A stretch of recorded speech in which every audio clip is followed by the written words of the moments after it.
मुंशी प्रेमचंद, ये सिर्फ एक नाम नहीं है।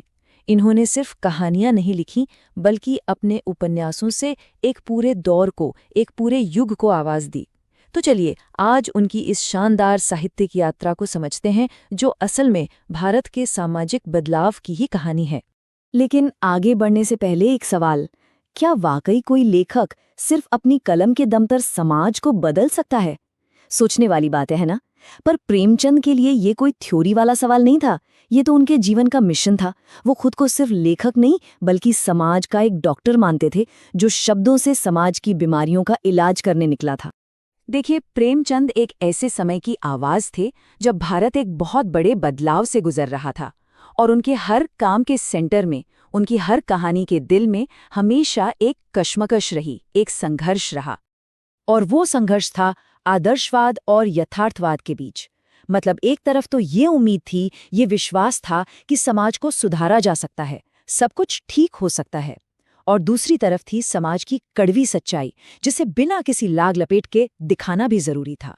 बस यही वो दो ध्रुव थे, वो दो पोल्स थे, जिनके बीच प्रेमचंद का पूरा लेखन घूमता रहा।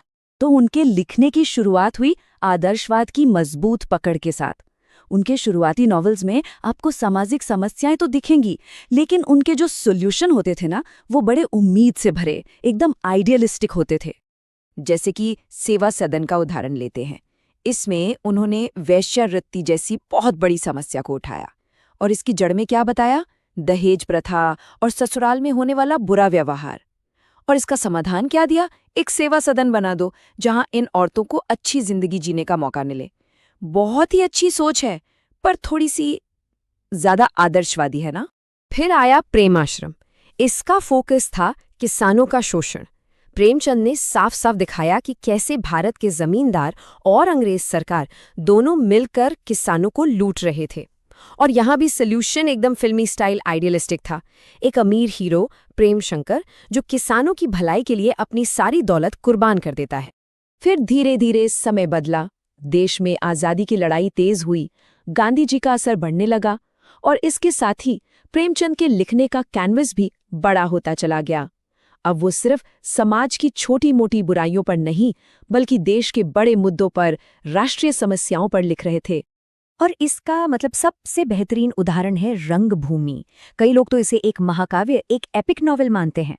ये एक ऐसी किताब थी जिसमें गुलाम भारत की सामाजिक, राजनीतिक, आर्थिक हर तरह की समस्या को देशभक्ति की भावना के साथ मिला दिया गया था। इस नॉवेल का जो सेंट्रल कॉन्फ्लिक्ट है ना, वही इसे इतना दिलचस्प बनाता है। एक तरफ है इसका हीरो सूरदास, एक अंधा भिखारी जो गांधी जी के सच और अहिंसा के रास्तों पर चलता है, वो हमारा देसी आदर्श है। और दूसरी तरफ है जॉन सेवक, जो बाहर से आए इंडस्ट्रियल कैपिटलिज्म, यानी मशीनों और पैसों की दुनिया का प्रतीक है। ये सीधी सीधी टक्कर थी हमारी परंपरा और बाहर से आ रही आधुनिकता के बीच। इसके बाद आया कर्मभूमि। इसमें प्रेमचंद ने गांधी जी के आंदोलनों को और जमीनी हकीकत से जोड़ा। इसमें आपको उस दौर के असली आंदोलन कहानी के रूप में मिलेंगे, जैसे अछूतों का मंदिर में घुसने का संघर्ष, किसानों का टैक्स देने से मना करने का आंदोलन, आज़ादी की लड़ाई में औरतों का हिस्सा लेना और हिंदू मुस्लिम एकता की कोशिशें। अब देश के इतने बड़े बड़े मुद्दों से हटकर प्रेमचंद ने मिडिल क्लास समाज की अंदरूनी कहानियों पर भी वैसी ही पैनी नजर डाली।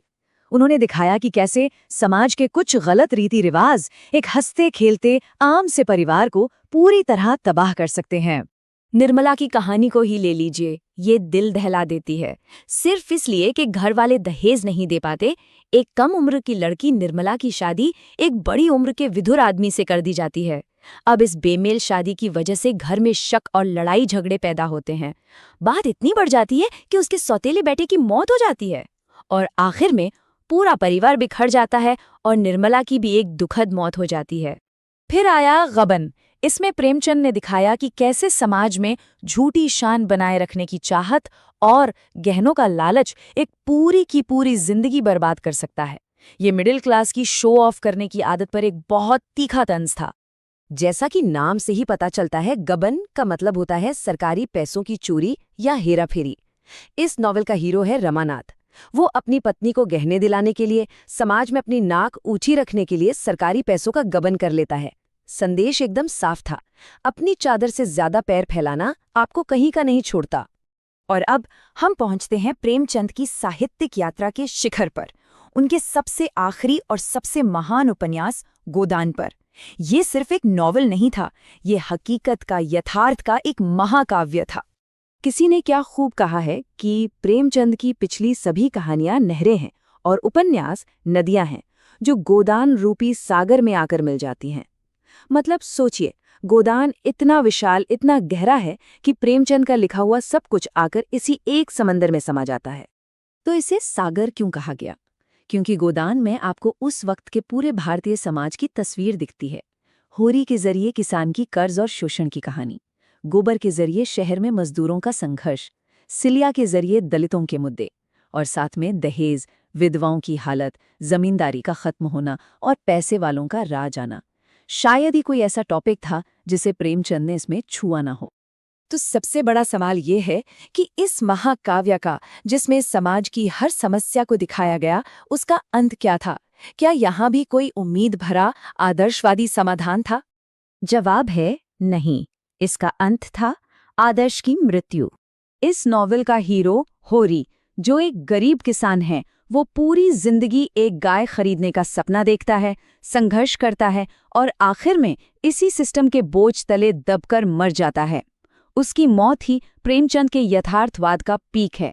यहाँ कोई सपनों वाली, उम्मीद वाली एंडिंग नहीं है, सिर्फ और सिर्फ कड़वी, नंगी सच्चाई है। ये उस लेखक का आखिरी सच था जिसका आदर्शवाद से पूरी तरह विश्वास उठ चुका था। तो फिर प्रेमचंद की विरासत क्या है?